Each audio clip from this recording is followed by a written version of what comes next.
This is a platform to critically examine various contemporary issues confronting our nation and impacting our lives. These issues could be social, political, or economic, and the effort is to focus our attention on alternative pathways.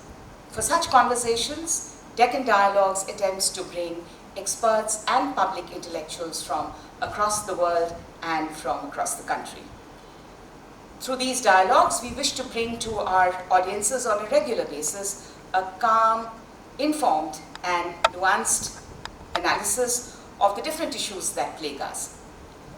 In this episode, we focus on a major irritant about the way we document, narrate, and recall our nation's collective history.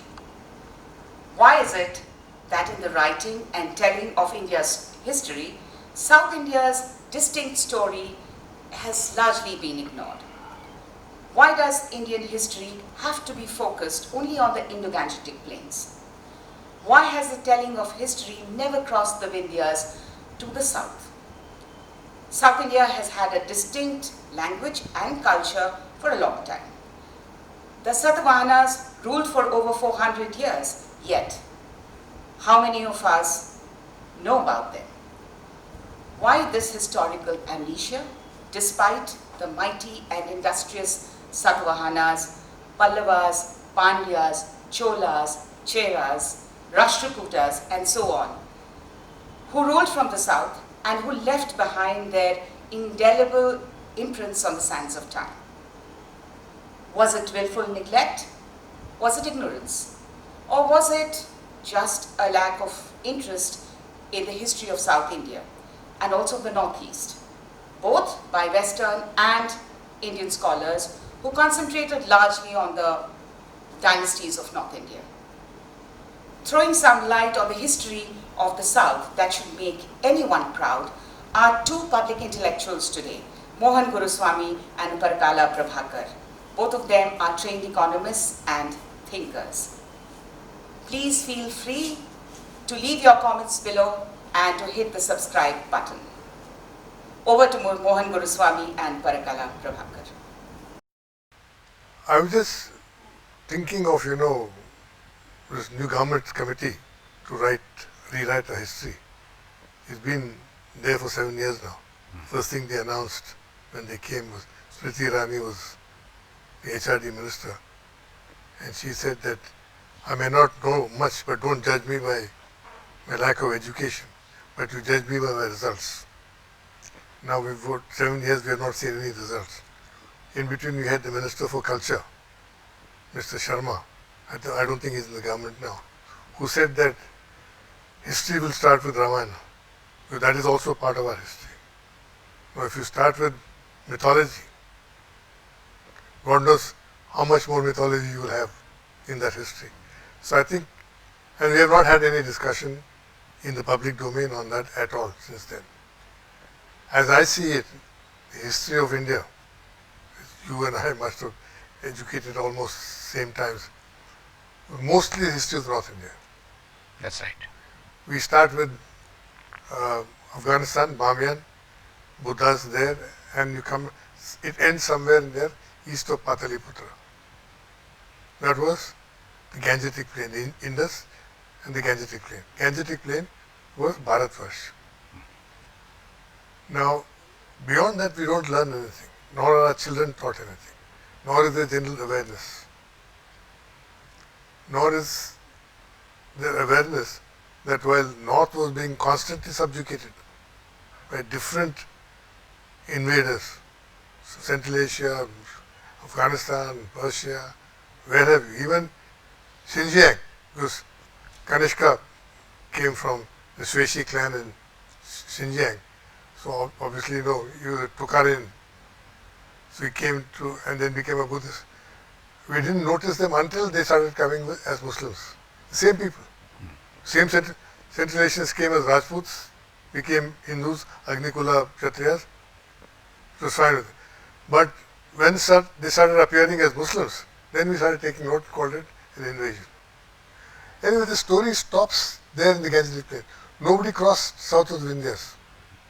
First, Delhi-centric ruler who might have come down south is Aurangzeb. Even Emperor Ashoka didn't come down. None of the Guptas came down. Kanishka tried to come down, Harshavardhana tried to come down, they got defeated by Pulakesin at the Narmada. So, our story is never told in the south. And it's not even told to those people living outside the south, but it's not told to us. That each region has its own story to tell. So therefore I keep wondering, must we have the archaeological society as an all India, Survey of India as an all India organization, or must each state have its own archaeological survey to discover its past, to unearth its culture, to write its own history? After all, we are supposed to be a composite of many nations. How can you subsume this history of many nations into one? A question which keeps bothering me. And I find that suddenly all things have gone quiet on it. There's no rewriting of history, there's no talk about it. But we are seeing a trend towards what I call, making India monochromatic. Based on Hindi, and which incidentally in East India Company language, concocted by them. There's no Hindi before 200 years ago. Yeah. They're all different dialects, Khadi Boli and Maithili and Brajbhasha and all. So I see a new kind of a dusk descending on India. I wonder if you had any views like this, fears like I have on this here. Mohan, you're very right. I'm not a historian, Nor am I. but I'm very concerned about history. And I've been a student of history. I've time and again, I go through historical treatises. I also looked up the CBSE syllabus. I looked up the NCERT books. I also looked at the course structures of various universities, both in the south as well as in the north, both public universities as well as private universities. All these observations truly bear out what you have been saying, that they're skewed. They're more focused on Aryavarta, both ancient history as well as medieval history, and of course modern history. I'll come to that. I want to enter a caveat here. I do not want to sound as though it is north versus south. It's not. As you said, it is every region. Let me illustrate this. We hardly know anything about the northeast. What the home kingdom, home empire, various other kingdoms in the northeast. And even our own students, our own people in the south of Vindhyas who are fairly educated, they have no idea that we had an empire called Satavahana Empire, which extended from the banks of Krishna river, what is today called Amaravati. Those days it was called Dhanyakataka, Dhammakataka. From the banks of Krishna, it extended up to what is today called Afghanistan, which then was called Gandhara. That was the extent of the empire. And it was an uninterrupted rule by a single dynasty for 400 years, from 200 BC to 200 AD,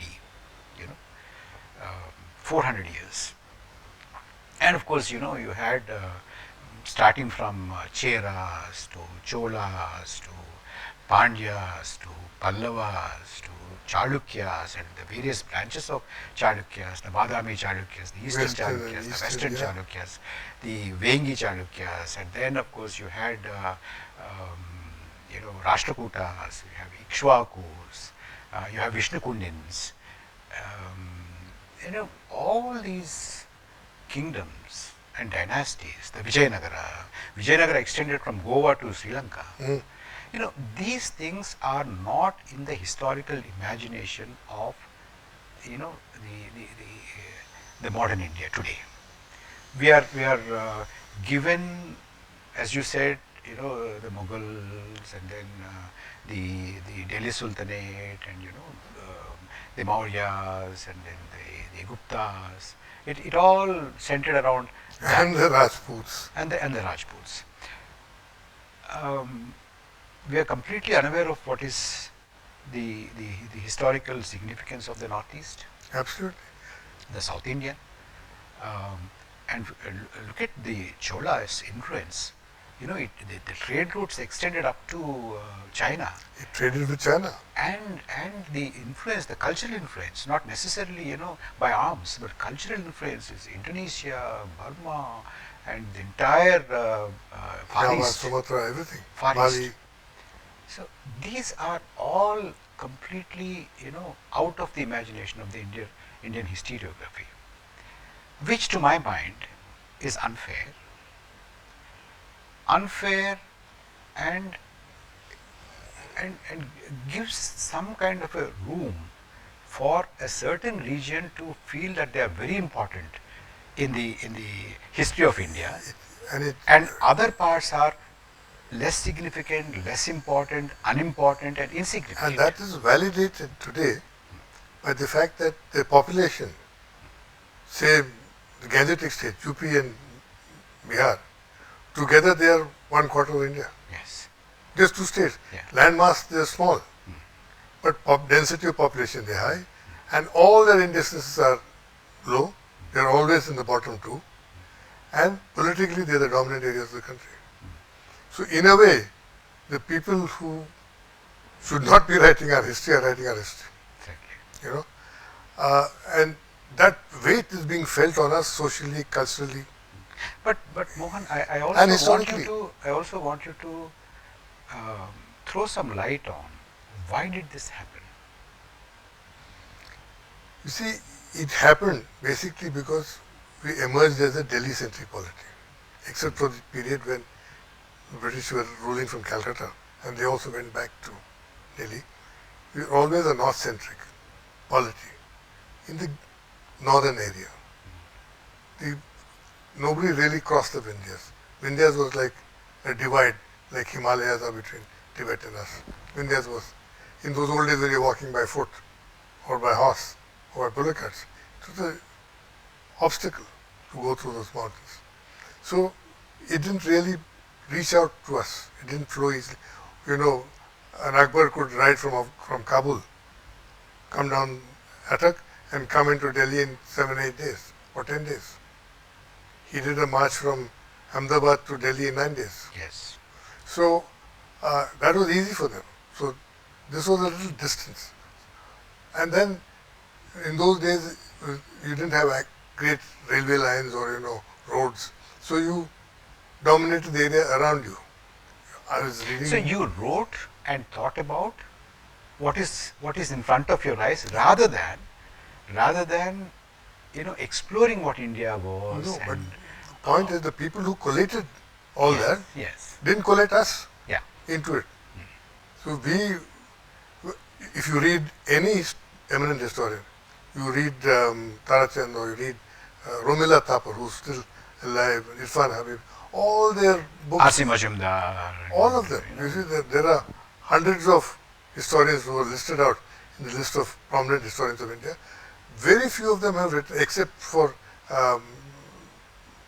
Nilakanta Shastri and a few people who wrote about the South. Oh, Nilakanta Shastri's work is still a standard work on South India. South India. Nobody else wrote. Yes. I was reading Percival. But that was in the 40s. The glory that was India, Basham and El Basham. and Thapar. Nothing on the South. One chapter. 14 chapters on rest. And then you spoke about the Northeast. When did the Northeast come into our consciousness? Even Aurangzeb didn't go there. He tried twice. Akbar's expedition failed. Raja Man Singh was defeated at Saraighat.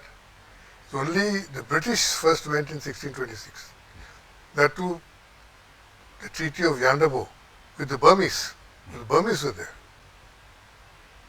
And then the missionary activity. missionary activity. Now, when did we keep talking about Nagaland, integral part of India? When did Nagaland come into, the Nagas come into our consciousness? When did, so unless you understand all this, you won't have a sense of empathy with the longings of those people or want to make adjustments with them.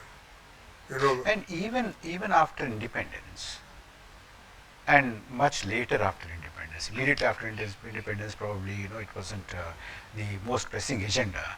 But once we settled down after the partition riots and other things, 50s, 60s, 70s also, somewhere the northeast and the south and various even say Kalinga, Odisha, and Gujarat, and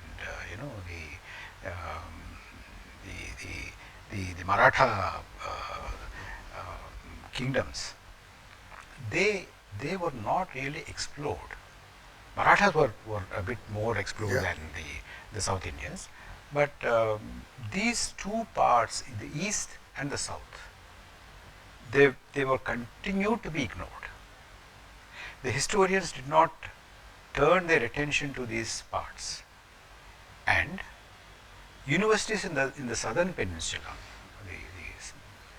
they have also not really paid much effort and attention, because the research agenda, the research funding, the Indian Council for Historical Research, they were all somewhere biased, wittingly or unwittingly, knowingly or unknowingly, towards promoting a research agenda which explored more and more of the northern Indian and Aryavata. there was a geographical bias also, because at that time we were north-centric, because Hindustan or Bharat or whatever you call it started somewhere near Kabul and came down this way, and the whole of Pakistan in between. We take out the fact that today there are 220 million people there. The whole big landmass, Pakistan is pretty big geographically, was not with us. It's not with us now, but then was with us. It was an integral part of this Indian, pan-Indian consciousness, you call it. But now it's not there. So Delhi now becomes, Delhi was one central to ruling India, that all other places were equidistant more or less from it, except the south. Now Delhi is lying in the northwest in one corner, distant from all other parts of the country. So the logic of a capital there is also gone. So if you look at Delhi, now it is dominated by the people immediately around it. That's right. You go, even police constables in Delhi are from Haryana or from UP. Punjab, yes. Punjab. Yeah. Nobody, rest of the country is not represented in Delhi at all. At one time I counted that all 7 MPs were Punjabis, came from Pakistan. Then they started getting some UP people. But the only South Indian who ever won an election from Delhi was CM Stephen. Yeah. From New Delhi, because they couldn't accommodate him in Kerala, so Indira Gandhi gave him a seat in Delhi. So there is no other community in Delhi. Whereas there are Bengalis there are South Indians there, large communities. Now the Biharis are coming and establishing themselves in East. And this is look at the gerrymandering. East Delhi is the biggest constituency in India. Yes. So all those guys are packed into one constituency. Yes. It's almost an extension of Haryana. So this is how these biases have been continuing in this country. This kind of a historiography, this kind of a looking at India, looking at India's narrative, looking at India's past history, has also spilled over into the national movement narrative. Now, I was looking at the Azadi Ka Amrit Mahotsav, the kind of personalities that were projected. I'm not talking about Jawaharlal Nehru, whether he's included or not, is another debate. But when we look at it from the entire country's point of view, you hardly find anybody from the northeast. You hardly find anybody from Assam. Even Gopinath Bordoloi was not included. Not included in that, yeah. And you have very sparse representation from the southern state, whereas the southern part of India was second to none in sacrifices and in the leading of the movement, in every way. Even prior to the 1857 mutiny or the first war of independence, In we Vellore. had in 1806 in Vellore. yes, in Vellore, in Andhra province, and in Tamil Nadu, there were so many people who have revolted. The local rulers have revolted, but none of them finds a place in the historical imagination. Absolutely. And that, I think, I come back to this. It comes back to the political space we occupy today in India. If you realize now, the South has only become 19% of India. Yeah. And it is, population-wise, is stagnating. We've all come to zero growth now. Yes. Karnataka is the last holdout. By 2026, that will also be zero.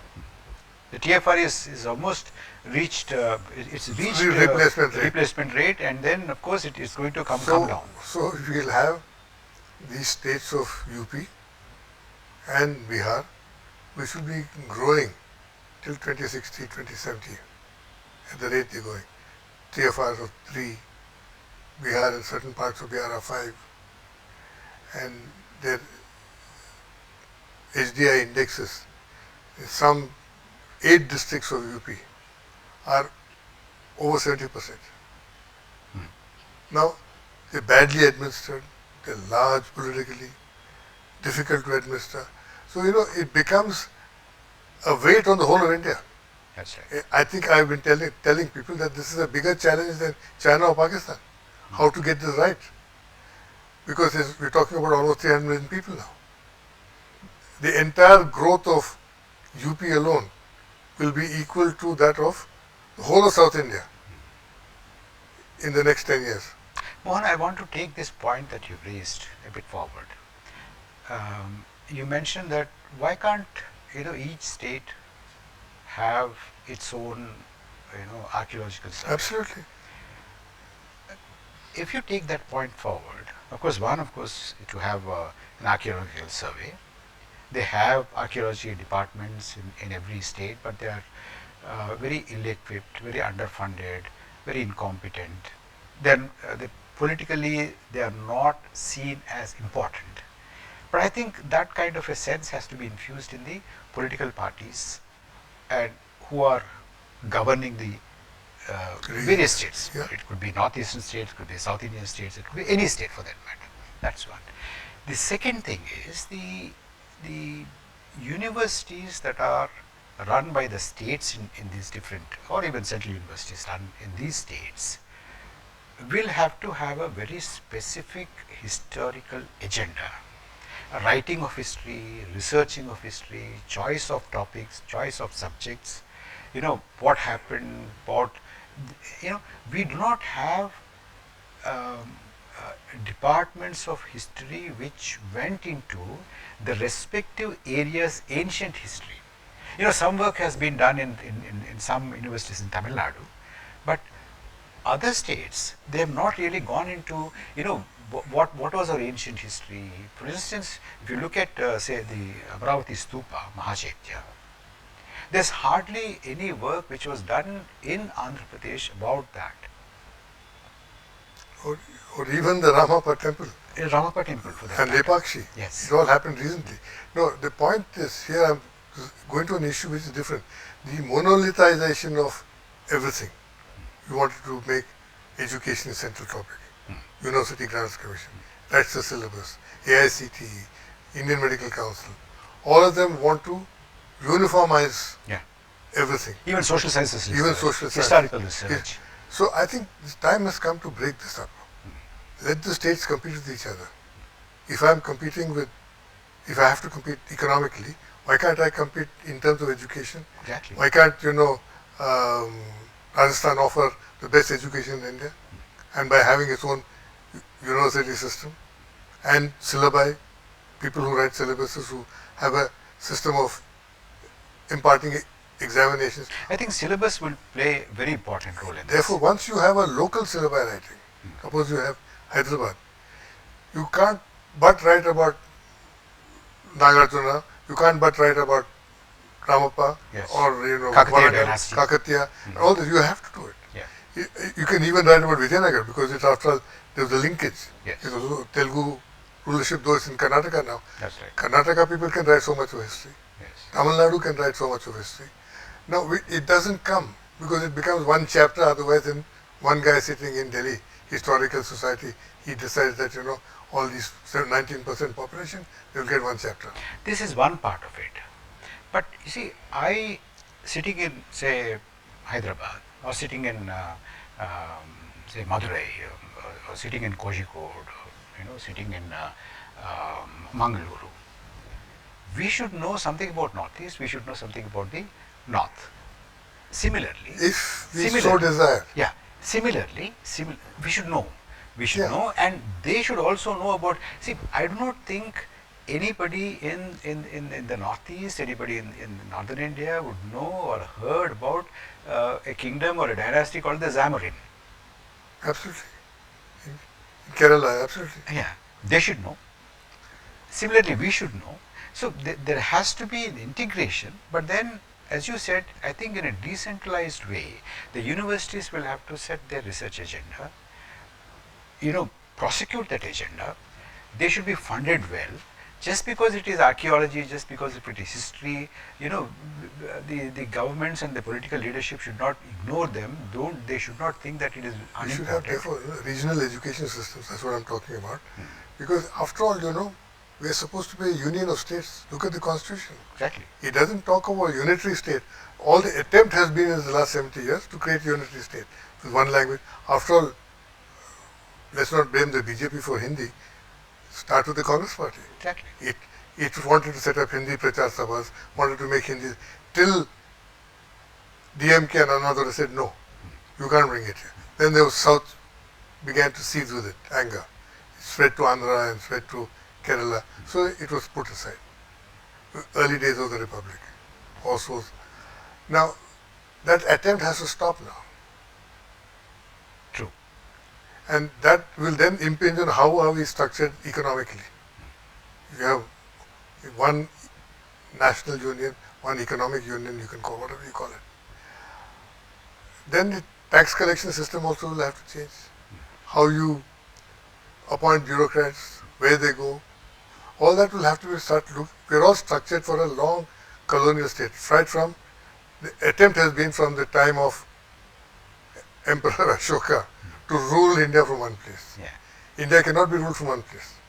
So India has to grow up into different cultural entities together, bound by one common civilization, not bound by one common nationality, which is not there. We are separate nationalities. So we can say we have a common civilization. Yeah.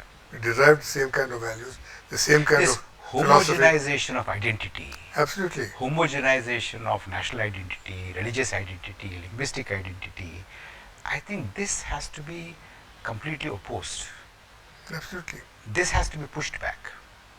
So, coming to some kind of a plan of action, I think people from different states, especially from the northeast, from the east and from the south, they should start looking at agenda, economic agenda, historical agenda, research agenda, what are the interests of the states, what are the interests of the regions, and what are the equations between the center and the states. Because you see, now increasingly the evidence is now in the public domain that the center is progressively squeezing the financial and economic powers of the states.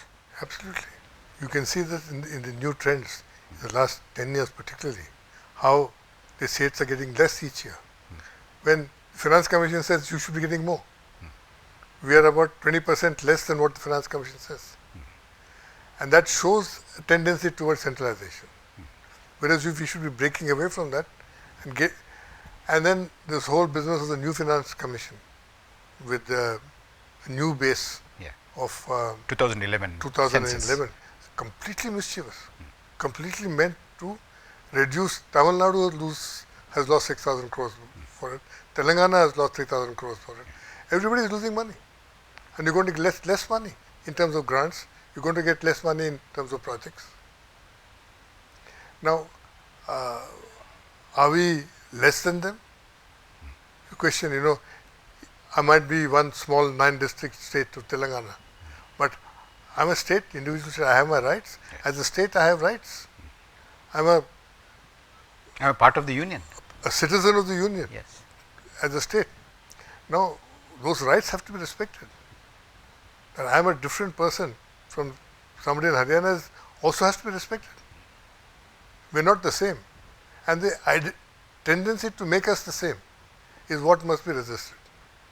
We have to be different. Our cultures have to be respected, our histories have to be respected. Therefore, I attach a lot of importance to writing our history That's right. because it's very different from their story. That's right. When did we get conquered from across the Vindhyas? The question I ask people and they're not able to answer, we don't know. Because they don't know. Every time there was an attempt, it was pushed back. Yes. I know the greatest emperor of a certain period, Harshavardhana, was defeated on the banks of Narmada by Yes. Pulakesin too. Yeah. And Pulakesin was in turn defeated by the Pallavas. You can imagine what strength lay behind Yeah. in the hinterland. The Rashtrakutas defeated the Palas. The Pratyaharas were defeated by Rashtrakutas again in Gujarat. Yes. So all these things are not recorded in our consciousness. That we grew up separately, culturally. So these were not the dominant themes that occupy the Indian imagination about their past. Indian imagination is unfortunately restricted to invasions from the West or migrations I call it. I don't even call them invasions, I call them migrations because they all came and stayed here. The only one fellow who came and stayed and went back is the English. Yeah. Everybody else came and stayed. Yeah. So they're all migrations and they all got assimilated here. So I think therefore this large subject of how to reorganize the union also comes out of this. But you see, what I find, there is a trend, Mohan, that is increasingly revealing itself. Is now that there is an officially sanctioned history. True. Certain personalities are slowly to be faded away. Certain personalities are to be, restored, and certain personalities are shown to be not very patriotic, not very nationalist. And certain people are shown to be what they were not. What they were not. There are certain favored personalities. This tendency to write history or airbrush history is a totalitarian concept. You just airbrushed a fellow, Politburo, one fellow's out, Yeah. so you just airbrushed him out, Yeah. the rest of the Politburo. Even photographs are doctored. photographs. This is the same attempt right now because even the Congress did it in its own way. Because it was again a North-centric Exactly. regime. Yeah. After all, let's not forget, the Congress who wanted Hindi and set up Hindi Prachar Sabha. Because even Rajgopalachari was president of the Hindi Prachar Sabha. So, these guys, they eliminated whoever they didn't want. They rewrote history the way they wanted. But these people are trying to do the same thing. Now, people who were accused in the Gandhi murder case, acquittal I always means that there is lack of evidence. Does not mean there was lack of guilt. Evidence was not there to convict a person. Now, and then you had the 75th anniversary, Jawaharlal Nehru didn't feature. Whereas, for 40, 50 years, he was central to the freedom struggle. After Gandhi, it was always Nehru, not even his father. Yes. And it was clear from then that, he was Gandhi's most favored, trusted man. But suddenly you airbrush him out, say he doesn't exist. And then you forget that he spent 1300 days in jail. Yes. And you suddenly say that, he had an air-conditioned room, in social media it goes. No, this kind That's all the WhatsApp university wisdom that precisely, we have. therefore I started getting worried when this Minister Sharma, who was MOS in culture, he was tasked with rewriting our history. So he said, I'm going to start with the Ramayana. Now, how are you going to explain the androids? How are you going to explain away the monkeys in carrying stones? Are you going to say this is how we viewed our tribals or this is how we viewed South Indians? So it's getting into areas where we shouldn't be getting into. We should be looking at evidence. After all, it's we who forgot Ashoka. And the East India Company discovered him for us. Prinsep discovered him. He was officer in the mint. He discovered Priyadarshini, Emperor Priyadarshi. Yes. And the stupas, and said, this is what the stupas are about. These are all the pillars are about. Deciphered Brahmi. So I think we should Even get, Amravati Stupa was discovered by Mackenzie. absolutely, we should now get a consciousness of this history. And let's not just throw everything saying that some Englishman wrote it. They didn't write it with it. They were pursued curiosity according to what they saw.